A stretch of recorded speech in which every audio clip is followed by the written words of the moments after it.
Good afternoon everybody. जैसा कि हमने प्रीवियस लेक्चर में देखा था कि हमें क्या क्या प्रॉपर्टीज होनी चाहिए, वो हमने शार्ट फॉर्म में देखा था। अब हम उसे एक एक पॉइंट को एक्सप्लेन करेंगे कि क्या क्या प्रॉपर्टीज होनी चाहिए। फर्स्ट वन इज है स्ट्रेंथ। मैंने क्या बताया था आपको कि स्ट्रेंथ उसकी एनफ होनी चाहिए जिससे कि वो लोड बियर कर सके, डेड लोड जो वहां पे वर्कमैनशिप वर्क कर रही है, site engineer, machinery, vibrators. Accuracy, form work accurate होना चाहिए। एक्चुअली अल्टीमेटली शेप जो गेन होता है स्ट्रक्चर का वो फार्म वर्क के ही शेप में होता है। कंक्रीट का कोई शेप नहीं होता। आप उसको जिस फॉर्म में कास्ट कर देंगे कास्ट हो जाएगा। आप उसको रेक्टेंगुलर बनाना चाहें रेक्टेंगुलर हो जाएगा, आर्ट शेप में बनाना चाहें आर्ट शेप में हो जाएगा। कंक्रीट का आप सर्कुलर सेक्शन भी देखते हैं, आप सेप्टिक टैंक में उसके सर्कुलर सेक्शन देखते हैं, सिलेंड्रिकल सेक्शन देखते हैं प्लस हालो सेक्शंस भी आते हैं कंक्रीट के जहां पे हमें रिक्वायरमेंट होती है। आप सीवेज पाइप देखते हैं, पाइप के फॉर्म में भी हम कास्ट कर सकते हैं।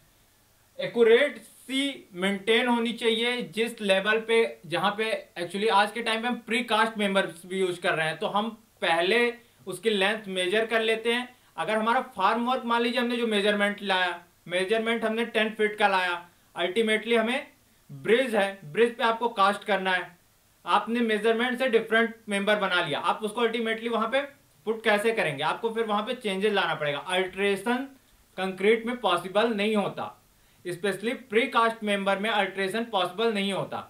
अगर आप प्री कास्ट मेंबर में अल्ट्रेशन करेंगे आपकी केबल की शेप चेंज हो जाएगी। केबल की शेप चेंज, उसमें जो टेंडेंट पड़ा होगा उसकी शेप चेंज हो जाएगी। अगर उसकी शेप चेंज हो जाएगी उसकी स्ट्रेंथ प्रॉपर्टीज, इसेंट्रिसिटी पे इफेक्ट आएगा। अगर इसेंट्रिसिटी पे इफेक्ट आएगा बेंडिंग मूवमेंट पे इफेक्ट आएगा, बेंडिंग मूवमेंट से डिफ्लेक्शन पे इफेक्ट आएगा, और डिफ्लेक्शन अगर ज्यादा होगा तो सर्विसिबिलिटी में फेल हो जाएगा। आप कभी ब्रिज ऐसा नहीं चाहेंगे जो आपका इतना डिफ्लेक्टेड हो जिसे आपको देख के लगे कि ये गिर जाएगा। इवन कि अगर वो स्ट्रक्चर आपका स्ट्रेंथ वाइज सेफ है फिर भी कोई भी स्ट्रक्चर, जनरल व्यक्ति ये नहीं चाहेगा कि वो इतना ज्यादा डिफ्लेक्टेड हो कि वो अनसेफ फील भी कराए। कोई जरूरी नहीं है कि स्ट्रक्चर अनसेफ हो, अगर वो अनसेफ आपको फील भी कराता है तो वो सर्विसिबिलिटी क्राइटेरिया में आपका स्ट्रक्चर फेल हो जाता है। आप किसी ऐसे रूफ के नीचे नहीं रहना चाहेंगे जिसका डिफ्लेक्शन इतना ज्यादा हो जो हर टाइम आपको डर का माहौल पैदा कर रहा हो। सेकेंड, उसके बाद हम देखेंगे इजी टू हैंडलिंग। हमारा जो फार्म वर्क है वो ऐसा होना चाहिए कि उसके हैंडलिंग हमारे लिए इजी हो।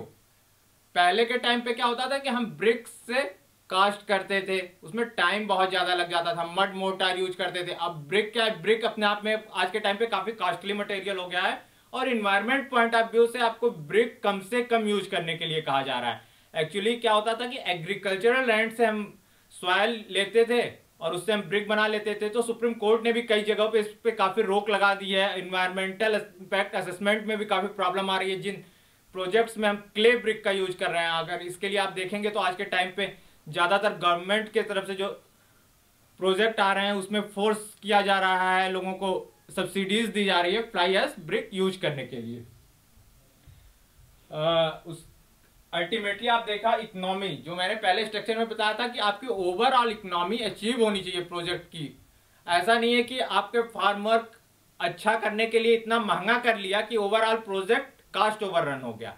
Thank you. बाकी हम नेक्स्ट वीडियोस में इसकी अगली प्रॉपर्टीज को देखेंगे और देखेंगे कि क्या क्या इनके यूज हैं, कैसे डिफ्लेक्ट होता है। Thank you.